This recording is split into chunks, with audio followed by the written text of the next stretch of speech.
Docteur Kirzek, cette semaine, l'ancienne Miss France et animatrice Camille Serre a dévoilé sur ses réseaux sociaux son plus gros complexe en toute transparence. Elle a dit ce sont mes jambes et elle a révélé Camille être atteinte d'une maladie méconnue, le lipœdème. Donc c'est bien qu'on en parle de ce lipœdème. C'est bien qu'une Miss France parle de sujets de santé, une autre Miss France qui parle d'autres sujets de santé, mais on ne va pas la citer. Mais Camille Serre, c'est pour la bonne cause et surtout, elle s'est cachée pendant des années. Elle portait des vêtements un peu amples, justement pour cacher ce qu'elle montre maintenant. Et elle parle de ce lipœdème avec, elle décrit tous les symptômes en fait, avec des jambes lourdes, avec des bleus sur les jambes, avec la peau qui a un aspect un peu peau d'orange. Et elle parle de ce lipœdème qui est une maladie assez peu connue, et pourtant ça touche du monde. C'est une maladie chronique, donc c'est une vraie maladie. C'est pas parce qu'on mange trop, parce qu'on fait pas de sport, etc.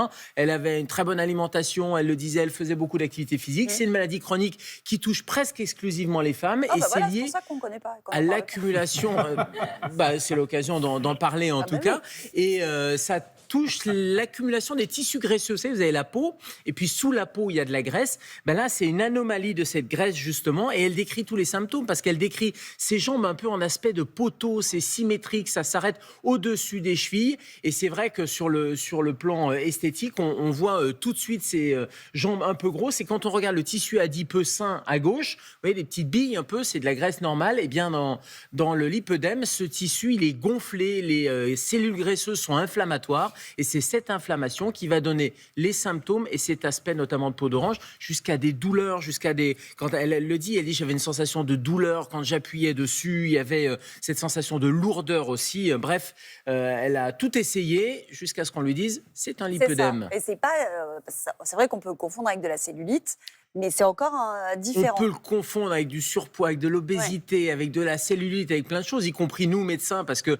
avant d'en avoir le diagnostic, elle a consulté plein de gens. Ça touche 10% des femmes pour des raisons hormonales et génétiques. Énorme. 10% c'est énorme, bien sûr, femmes. c'est une femme sur 10. Et une femme sur 10 qui se dit c'est peut-être de la cellulite, ou c'est rien, ou je fais de plus en plus de sport, ou je fais encore plus attention à ce que je mange. Et malgré une alimentation équilibrée, hypocalorique, etc., malgré l'activité physique, malheureusement, les phénomènes hormonaux et les phénomènes génétiques vont faire que le lipœdème s'installe. Alors ça veut dire qu'à la puberté, à la ménopause, dès qu'il y a un peu des périodes comme ça de bouleversements hormonaux, il y a le lipœdème qui peut faire des poussées. Ça concerne de manière rarissime les hommes. Une fois que le diagnostic est posé, Gérald, est-ce qu'on en guérit? Qu'est-ce qu'on peut faire? Parce que je suppose que courir 8 heures par jour, ça ne change rien. Ça ne sert à rien. C'est le tissu adipeux, ce n'est pas le muscle, c'est vraiment ce tissu adipeux. Alors, il y a des mesures conservatrices et puis il y a un peu de chirurgie. Alors, les mesures conservatrices, c'est de porter des bas de contention, par exemple, faire des drainages lymphatiques manuels, faire de l'activité physique, pas n'importe laquelle, ça aide, la natation, l'aquabike, etc.